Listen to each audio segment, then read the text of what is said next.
मानुष का तन पाके हिंसा किया न सोच विचार, बिना प्रभु पहचाने रे भाई नर तन है बेकार।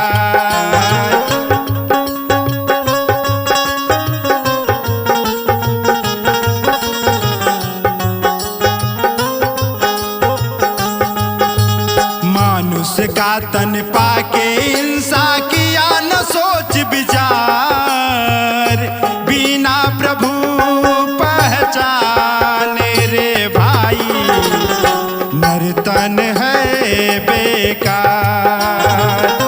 बिना प्रभु पहचाने रे भाई नर तन है बेकार।